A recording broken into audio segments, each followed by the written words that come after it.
ओम नमो भगवते वासुदेवाय। साधकों, हम श्रीमद् भगवद गीता के 8वां अध्याय भगवत ज्ञान का श्रवण कर रहे हैं।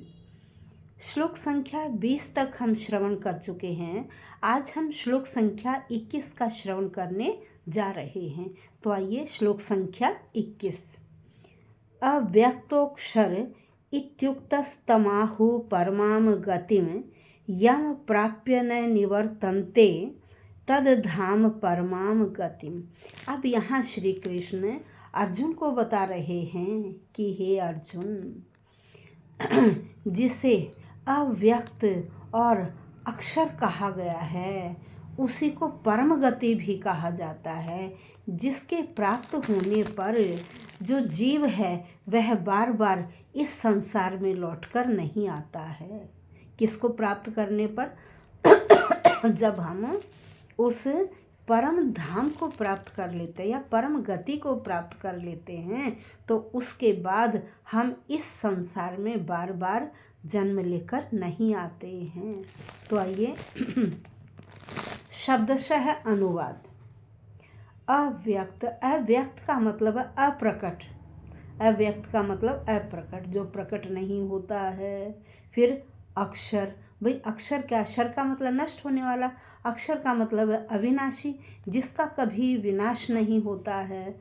वो क्या है? परमात्मा क्या है? अव्यक्त है, जो प्रकट नहीं होता, जिसका कभी विनाश नहीं होता। इति, इस प्रकार से उक्तः कहा जाता है। उस भगवान को क्या कहा जाता है? कि वो प्रकट नहीं होता है, वो दिखाई नहीं देता है, वो अव्यक्त है। फिर उसका विनाश भी नहीं होता है। फिर परमाम गतिम, तम उसको, परमाम गतिम, परम गति, उसे क्या कहते? परम गति आहु कहा जाता है। उसका जो धाम है उसको जब हम प्राप्त कर लेते तो उसे परम गति कहा जाता है। फिर यम प्राप्य, यम जिसको प्राप्य प्राप्त करके, नहीं निवर्तन्ते, निवर्तन्ते भाई हम यहाँ वापस नहीं आते।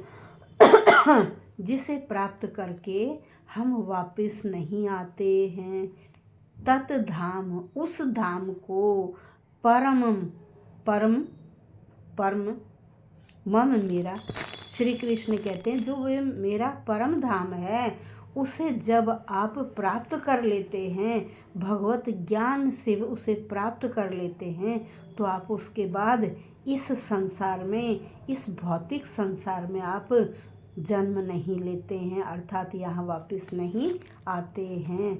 तो जो ब्रह्म संहिता है उसमें जो भगवान का परम धाम है ना, उसे चिंतामणि धाम भी कहा जाता है।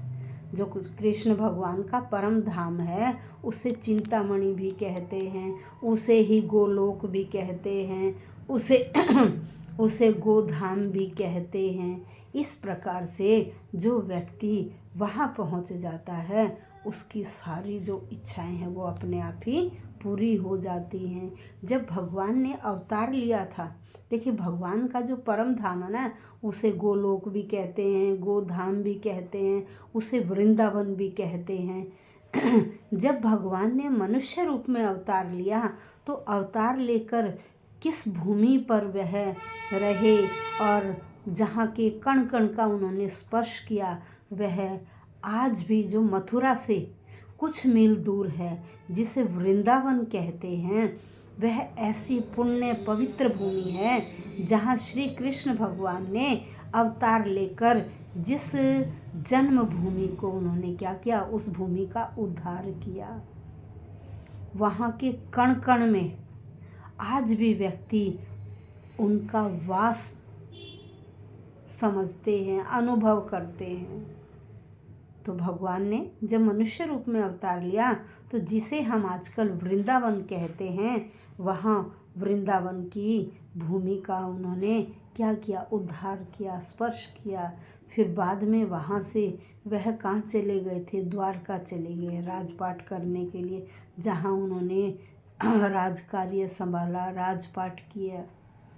और यहाँ जो मथुरा, वृंदावन, वहाँ की जो भूमि है, आज भी व्यक्ति, वह एरिया 84 कोस कहलाता है।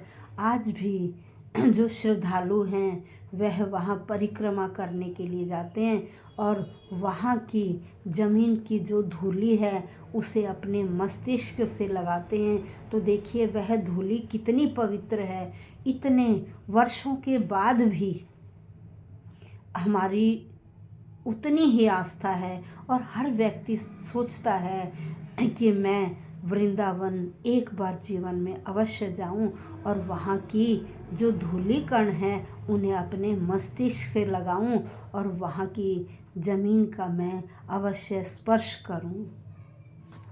तो हमें भी अपने बच्चों को इसके बारे में बताना चाहिए कि यह ऐसी पवित्र भूमि है जहाँ भगवान ने मनुष्य रूप में अवतार लिया था और हम भी अवश्य एक बार अपने बच्चों को और आप भी इस पवित्र भूमि का स्पर्श करें, दर्शन करें। धन्यवाद।